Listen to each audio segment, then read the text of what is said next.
شروع کرتا ہوں اللہ کے نام سے جو بڑا مہربان اور نہایت رحم کرنے والا ہے۔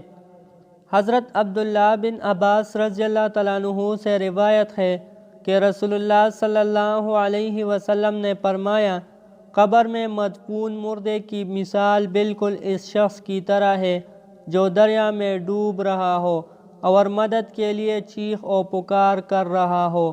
وہ بیچارہ انتظار کرتا ہے کہ ماں باپ یا بھائی بہن یا کسی دوست اشنا کی طرف سے دعائے رحمت و مغفرت کا تحفہ پہنچے۔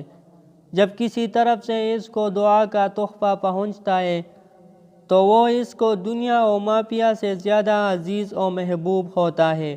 وہ دنیا میں رہنے بسنے والوں کی دعاؤں کی وجہ سے قبر کے مردوں کو اتنا عظیم ثواب اللہ تعالیٰ کی طرف سے ملتا ہے جس کی مثال پہاڑوں سے دی جا سکتی ہے، اور مردوں کے لیے زندوں کا خاص ہدیہ ان کے لیے دعائے مغفرت ہے۔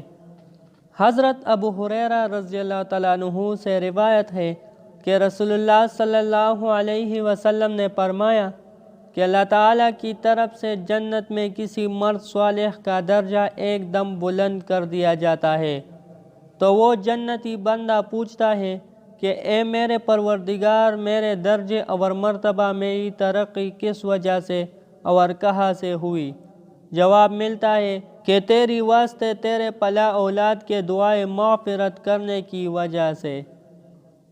اللہ جل جلالہ ہمارے اولادوں کو نیکی کی راہ پر گامزن کرے تاکہ ہمارے لیے مغفرت کا ذریعہ بنے۔